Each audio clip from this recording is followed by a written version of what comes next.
The 20th century opened with promise, an age of machines, invention, and global ambition. But it would soon become one of the most turbulent centuries in human history, marked by war, ideology, and fear. By 1945, the world had survived the unimaginable. The guns of World War II fell silent. But the smoke had barely cleared when a new kind of battle began to take shape, not one fought on fields of mud and blood, but in the minds and ambitions of nations. The world's greatest powers, once allies against fascism, were now poised against each other in a quiet, relentless standoff, a Cold War. This was not a traditional war, with soldiers clashing under banners or flags. It was a war of influence, technology, and belief, a struggle for control over the soul of the modern age. Two superpowers emerged from the ashes of World War II, both triumphant, both scarred. The United States of America, rising as the defender of democracy and capitalism, and the Soviet Union, the champion of communism and socialist revolution. They had fought side by side against Hitler's tyranny, but their alliance was one of necessity, not trust.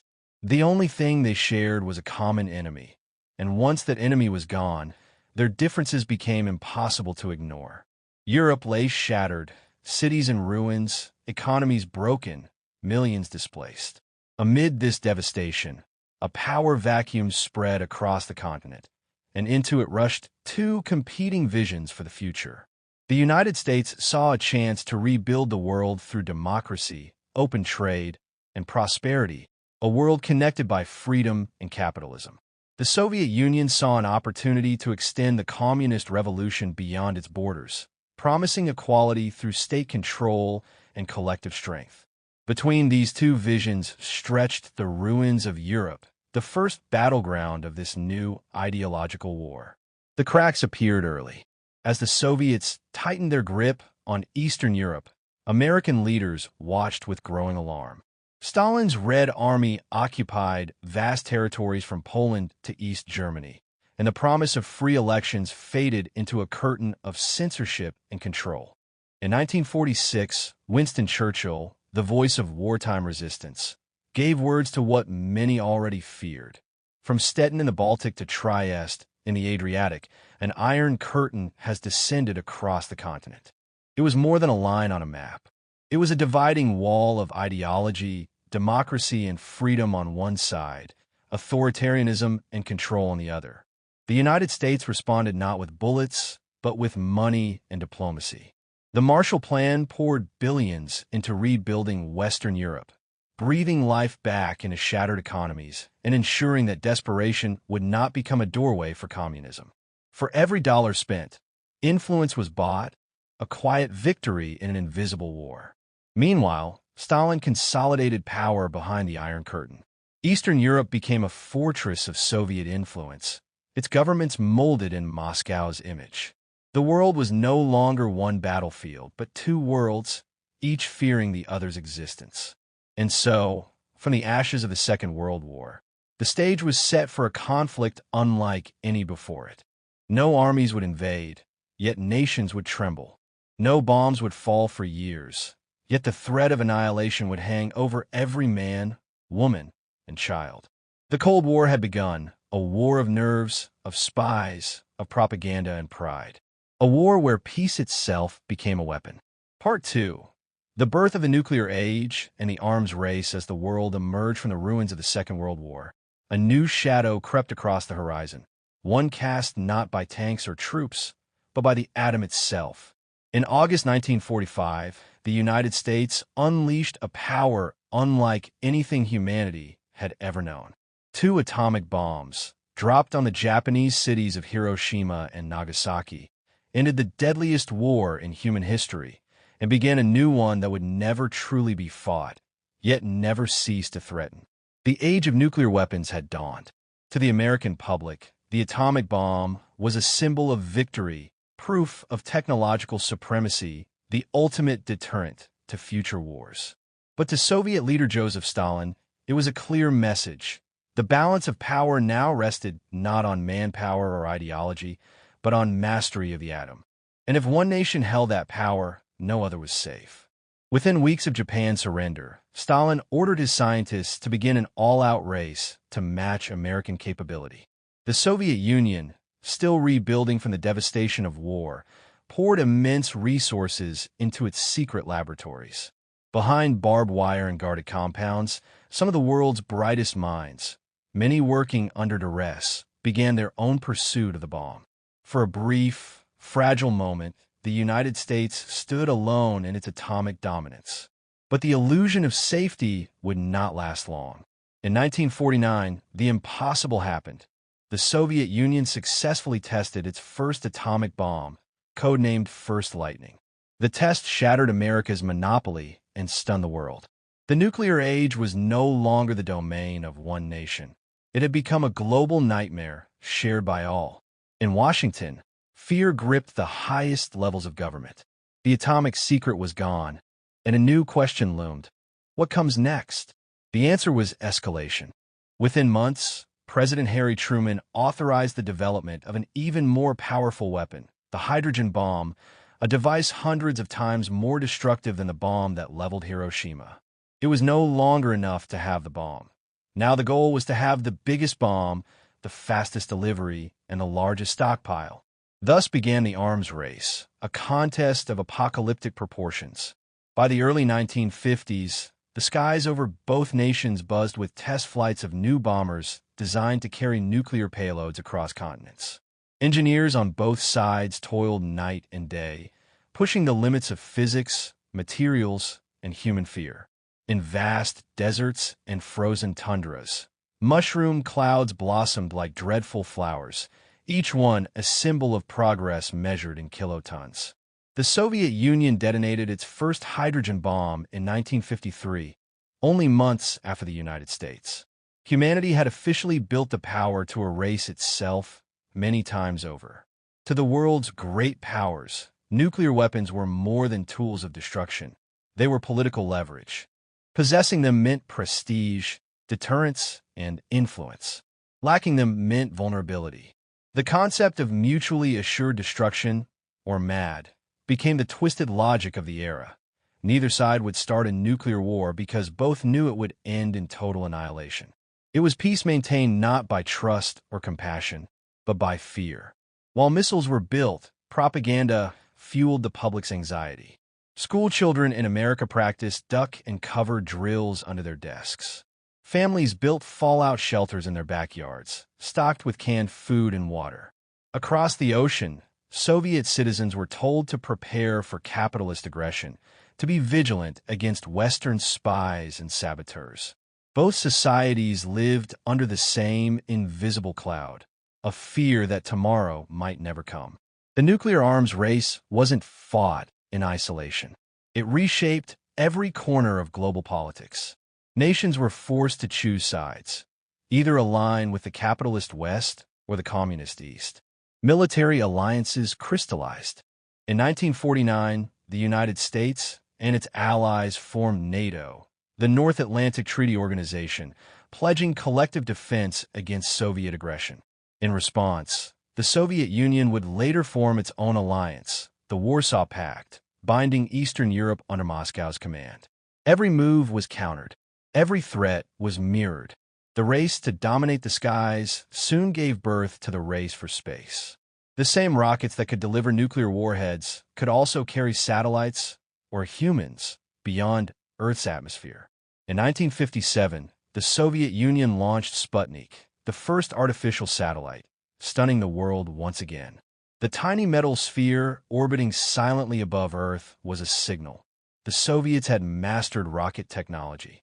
The United States, humiliated and alarmed, poured resources into education, research, and technology. A new agency was born, NASA, marking the start of the space race, a cosmic extension of the Cold War. But beneath all the triumphs of science and spectacle, the world remained haunted by one question. How close were we to destruction? Every test, every missile, every maneuver brought humanity one step closer to the unthinkable. Nuclear submarines prowled the oceans, their deadly cargo hidden beneath waves. Strategic bombers flew endless patrols, engines humming with readiness. and deep in underground bunkers, men sat beside red phones, waiting for orders that everyone prayed would never come. By the late 1950s, the planet lived in a strange paradox, an age of prosperity shadowed by the fear of extinction. Nations celebrated progress, but the price of peace was permanent tension. The Cold War had entered a new phase. It was no longer just a battle of ideologies or politics. It was a contest for survival itself. Part 3. The proxy wars, when two nuclear superpowers could no longer risk fighting each other directly. The Cold War found other battlefields. The struggle for influence moved into the hills of Asia, the jungles of Southeast Asia, the deserts of the Middle East, and the heart of Africa. It was a conflict without declarations, a war fought through allies, revolutions, and ideologies. In the wake of the Second World War, the map of power was redrawn. Empires collapsed, colonies demanded freedom, and new nations emerged, uncertain which path to follow. To Washington and Moscow, every newly independent country looked like an open chess square, a place where ideology could take root. The Korean Divide, the first great test, came on the Korean Peninsula. Once a single nation under Japanese rule, Korea had been split along the 38th parallel at the end of the war, Soviet forces in the north, American troops in the south. What was meant as a temporary line hardened into a border separating two rival governments. Communist North Korea led by Kim Il-sung and capitalist South Korea under Syngman Rhee. On a summer morning in June 1950, the fragile peace shattered. Backed by Stalin's approval and armed with Soviet tanks, the North Korean army surged across the parallel, sweeping south in a lightning assault. Seoul fell within days. For the United States and its allies, this was more than a regional conflict. It was a test of will. President Harry Truman framed it as the first battle in the defense of the free world. Under the banner of the United Nations, a coalition led by American forces landed at Incheon, turning the tide. In weeks, the North's armies were driven back almost to the Yalu River on China's border. But the war was far from over. Alarmed by the approach of foreign troops, Mao Zedong sent hundreds of thousands of Chinese soldiers, volunteers in name only, surging into Korea. The bitter winter of 1950 brought chaos and retreat for UN troops. Battles raged among frozen hills. Towns changed hands again and again. Neither side could claim victory, yet neither would accept defeat. By 1953, after 3 years of devastation, millions of Korean civilians were dead or displaced, cities reduced to rubble. The armistice signed at Panmunjom ended the fighting, but not the conflict. The line between North and South remained almost exactly where it had begun. Decades later, that border would still divide families, ideologies, and nations. The Korean War taught the world a grim lesson. When superpowers collide by proxy, the local price is paid in blood. And it set the template for every Cold War confrontation that followed. The global domino through the 1950s and 1960s, the United States embraced what it called the domino theory, the belief that if one nation fell to communism, its neighbors would soon topple after it. To Moscow and Beijing, this fear was an opportunity. The ideological battlefield expanded, reaching into every revolution and every independence movement. In Iran, the U.S. and Britain orchestrated a covert coup in 1953 to overthrow Prime Minister Mohammad Mossadegh, fearing he might align with the Soviets. In Guatemala, a similar story unfolded a year later when a democratically elected government was toppled with CIA backing. Each covert victory reassured Washington that secret interventions could contain communism without open war. Yet for every success, a new crisis emerged. The Middle East simmered with nationalist fervor. In Egypt, Gamal Abdel Nasser rose to power, balancing between East and West, buying arms from Moscow while keeping diplomatic doors open to the West. In 1956, when he nationalized the Suez Canal, old imperial powers struck back, and the superpowers suddenly found themselves mediating rather than fighting, proof that even small nations could force giants to negotiate. Across the globe, ideology became the language of liberation. Anti-colonial movements adopted the rhetoric of socialism, while the United States positioned itself as guardian of freedom and prosperity. Aid, weapons, and advisors flowed to whoever promised loyalty. The Cold War was becoming a global network of dependency. The long road to Vietnam, but nowhere would that entanglement run deeper than in Vietnam. The roots of conflict reached back to the twilight of French colonial rule. After 1945, revolutionary leader Ho Chi Minh proclaimed Vietnam's independence, quoting the American Declaration of Independence in a speech. Yet Washington, wary of communist influence, supported France's attempt to reclaim its colony. Years of brutal fighting followed, culminating in 1954 at the Battle of Dien Bien Phu, where Viet Minh forces surrounded and defeated the French garrison. At the Geneva Conference that year, world powers agreed to divide Vietnam temporarily along the 17th parallel, communist north, western back south, with elections promised to reunify the country. Those elections never came. In their place grew two governments, two armies, and the seeds of one of the most divisive wars in modern memory.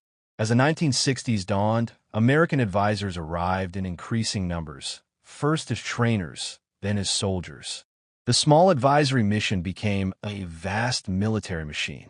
Villages were fortified, jungles defoliated, and an invisible front line snaked through rice paddies and mountain passes. The Viet Cong, supported by the North, fought a guerrilla war of attrition. The United States, determined to halt communism's spread, found itself mired in an unwinnable conflict. At home, the images of war eroded faith in leadership. Televised battles and body counts made distant jungles feel uncomfortably close. The moral clarity that once defined America's post-war confidence began to fracture. To many, Vietnam became a mirror reflecting the costs of containment and the limits of power. As the 1960s unfolded, the war in Vietnam deepened into a national ordeal and an international symbol of the Cold War's reach. What began as an advisory mission became a full-scale conflict drawing in hundreds of thousands of troops, journalists, aid workers, and protesters. Vietnam, the turning point. Washington's strategy relied on technology, air power, and the belief that sheer persistence could outlast insurgency. But the enemy fought a different kind of war, one of endurance and invisibility. Every village, every jungle path could conceal resistance. The more the United States escalated, the more the struggle seemed to defy victory. By the late 1960s, televised coverage carried the sights and sounds of the conflict into living rooms across America. Public opinion turned. College campuses filled with demonstrations. Songs of protest echoed through the streets. The government's credibility fractured under the weight of a war that few now understood and even fewer believed could be won. For the Soviet Union and its ally China, Vietnam was both a cause and a caution. They supplied arms and aid, but avoided direct confrontation with U.S. forces. The pattern repeated across the developing world. Superpowers funding and advising, never fighting each other head-on, yet measuring their strength in other people's wars. In 1973, after years of negotiation, the Paris Peace Accords marked America's gradual withdrawal. 2 years later, the world watched as Saigon fell and Vietnam was unified under communist rule. The domino had fallen, but the world did not collapse. Instead, both sides learned how limited power could be when the battlefield was an idea rather than a nation. The Cuban crisis and the edge of annihilation, even as the jungles of Southeast Asia burned. Another confrontation nearly ended the world itself. In 1959, a young revolutionary named Fidel Castro overthrew Cuba's U.S.-backed dictatorship. Washington's response was swift. Trade embargoes, covert operations, and an ill-fated invasion at the Bay of Pigs in 1961.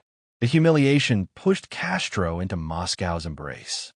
A year later, Soviet Premier Nikita Khrushchev secretly shipped nuclear missiles to the island, only 90 miles from Florida's coast. When American reconnaissance flights discovered the sites, the world entered 13 of the most dangerous days in human history. For nearly 2 weeks, in October 1962, the planet held its breath. U.S. warships formed a blockade. Soviet vessels steamed toward the line. Military commanders prepared for what might come. In the end, diplomacy prevailed. The Soviets withdrew their missiles. The United States quietly removed its own from Turkey. A hotline was installed between Washington and Moscow, a thin wire meant to prevent the end of civilization by miscalculation. The Cuban Missile Crisis left both sides shaken. It proved that deterrence worked, but also that human error could destroy everything. Out of that terror grew a cautious desire for dialogue. Détente and the spread of influence through the 1970s. The Cold War entered an uneasy thaw known as détente. Treaties such as SALT limited nuclear arsenals. Leaders exchanged visits. Cultural exchanges and scientific cooperation offered glimpses of coexistence. Yet beneath the diplomacy, the competition never stopped. The superpowers exported ideology through aid, weapons, and trade. In Africa, newly independent nations became the next chessboard. The Congo, Angola, Ethiopia, and Mozambique each turned into proxy fronts, Soviet advisors and Cuban troops on one side, Western-backed forces on the other. The stakes were not only ideological, but economic. Access to resources, sea routes, and political loyalty in the United Nations. In the Middle East, the 1973 Yom Kippur War once again drew Washington and Moscow to opposite sides. The region became both battleground and bargaining table, shaping the energy crises that would redefine global economics. Even the realm of culture became a theater of competition. The Olympic Games, ballet tours, cinema, and music were enlisted to display each system's superiority. Space continued to serve as a cosmic billboard. The Apollo-Soyuz test project of 1975 symbolized cooperation, even as both sides kept perfecting intercontinental missiles. The cost of ideology by the end of the decade, the optimism of détente began to fade. The Soviet Union's 1979 invasion of Afghanistan reignited old fears. Once again, the pattern of proxy conflict emerged. U.S. support flowed to Afghan resistance fighters, while Soviet troops dug in for a war that would last nearly 10 years. The parallels to Vietnam were unmistakable, a superpower entangled in terrain and politics it could not master. At home, both nations faced their own reckonings. The United States struggled with inflation, social unrest, and the lingering trauma of Vietnam. The Soviet Union, burdened by bureaucracy and military spending, began to feel the weight of stagnation. The arms race that had once promised strength now drained vitality from both societies. Yet for all the cost, neither side could retreat. The Cold War had become the very framework through which the modern world understood itself, a contest that shaped borders, economies, science, and even art. A world transformed by the dawn of the 1980s, the planet was connected by invisible threads of tension. Satellites watched every movement. Submarines tracked one another beneath the seas. Propaganda leapt from radio towers to handheld transistors. The generation born after World War II had never known a world without the Cold War's presence. Every local uprising, every election, every diplomatic summit seemed to echo the same question: which side of history will we stand on? The Cold War's proxy battles had touched nearly every continent. They had toppled governments, fueled revolutions, and inspired movements for peace. In the process, they had transformed human awareness itself, teaching billions to live with the paradox of progress under threat. As the 1980s approached, the world would once again teeter between confrontation and hope. New leaders, new weapons, and new ideas would soon push the rivalry toward its final chapters and toward an unexpected end. Part 4. The final act, the dawn of the 1980s, arrived with tension still taut across continents. Détente, the cautious thaw of the 1970s, had frayed under renewed rivalry. The Soviet invasion of Afghanistan in 1979 signaled that ideological ambition had not waned. It had only shifted theaters. In Washington, A new administration under President Ronald Reagan viewed the Soviet Union not as a partner, but as an adversary that could be contained and ultimately outpaced. Escalation and the Reagan Doctrine, the Reagan era, brought a sharp rhetorical turn. "We must always remember," he declared, "the march of freedom is not won by standing still." His administration pledged to support insurgencies against communist regimes worldwide, a policy that would define global conflict for the next decade. Afghanistan became the emblem of this strategy. CIA-backed Mujahideen, supplied with Stinger missiles and covert training, transformed the mountainous terrain into a modern proving ground for guerrilla warfare. Central America, too, became a theater of Cold War intensity. Nicaragua's Sandinista government received Soviet and Cuban support, while the United States funded the Contras, setting in motion a cycle of proxy conflict that left entire regions destabilized.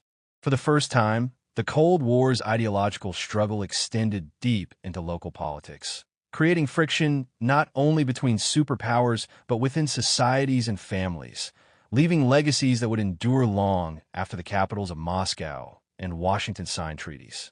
The Strategic Defense Initiative and technological competition, Reagan's vision of American supremacy, extended into space itself. The Strategic Defense Initiative, popularly known as Star Wars, proposed a network of satellites and ground-based systems to intercept incoming ballistic missiles. While technically aspirational, its significance was psychological. It forced Moscow to reconsider the balance of power. If the United States could render nuclear deterrence obsolete through technology, the Soviets faced an existential strategic disadvantage. Meanwhile, advancements in computing, communications, and surveillance accelerated the Cold War into an era where every missile, every submarine, and every satellite became part of a global chessboard. The United States and the Soviet Union competed not only in military hardware, but in intelligence, espionage, and propaganda. Each innovation promised leverage. Each misstep risked escalation, and every move was calculated with the precision of decades of accumulated strategic doctrine. Gorbachev and the winds of change. By 1985, the Soviet Union faced pressures it could not ignore. Its economy was stagnating, technological innovation lagged behind the West, and decades of military expansion had drained resources from domestic needs. Into this environment stepped Mikhail Gorbachev, a reformer determined to preserve Soviet power by changing its approach. Gorbachev introduced perestroika, restructuring the economic system to introduce elements of market flexibility and glasnost, a policy of openness that encouraged public discussion, reduced censorship, and allowed criticism of government inefficiency. These measures, revolutionary in a state that had long prioritized control over transparency, sent ripples across the Eastern Bloc. Internationally, Gorbachev shifted the Soviet approach to confrontation. Instead of direct opposition to the United States, he sought arms reduction and cooperative engagement. Negotiations on intermediate-range nuclear forces led to landmark agreements, demonstrating that the Cold War's logic of escalation could be reversed through diplomacy and transparency. Eastern Europe and the collapse of the wall, even as Washington and Moscow engaged in strategic recalibration, the people of Eastern Europe were stirring. In Poland, the Solidarity movement, led by Lech Walesa, had survived government crackdowns and inspired labor activism across the Soviet sphere. Hungary opened its borders in 1989, signaling that control over Eastern Bloc nations was eroding. The climax came on November 9, 1989. Berlin, a city long divided by ideology, concrete, and armed checkpoints, erupted in celebration. Citizens climbed atop the wall, chipped away pieces with hammers and chisels, and symbolically reunited a city and a continent that had lived in division for decades. What had seemed impossible only months earlier had become inevitable. The wall's fall was not merely a physical event. It was the collapse of a system built on fear, rigidity, and the illusion of permanence. The end of the Cold War. By 1991, the Soviet Union itself dissolved. Republics declared independence, and Gorbachev resigned as the Soviet president, marking the formal end of a superpower whose ambitions had once defined the global order. The Cold War, which had lasted nearly half a century, concluded without a single direct confrontation between the two principal adversaries. Instead, it ended through diplomacy, economic pressure, and the unwavering desire of millions for freedom and self-determination. The consequences of the Cold War remain enduring. The technological race that it fostered accelerated human innovation. The proxy wars reshaped geopolitics and left lasting impacts on regional stability. The competition for ideological supremacy spurred cultural, scientific, and educational advancements in both East and West. Above all, the Cold War demonstrated the fragile interplay between military power, political will, and the agency of ordinary citizens whose courage and persistence could, in the end, alter the trajectory of history. Reflection from the jungles of Vietnam to the mountains of Afghanistan, from the skies over Cuba to the streets of Berlin, the Cold War touched every corner of the globe. It was a conflict fought with weapons, yes, but also with ideas, influence, and information.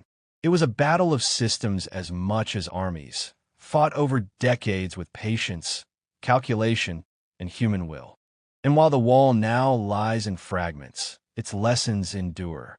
The Cold War was a reminder that power, unchecked, creates both achievement and destruction. That vigilance, creativity, and diplomacy can avert disaster. That the choices of a few leaders ripple through the lives of millions. And that even in the shadow of nuclear annihilation, humanity has the capacity to seek peace. In the end, the story of the Cold War is a story of balance between fear and courage, secrecy and transparency, ideology and pragmatism.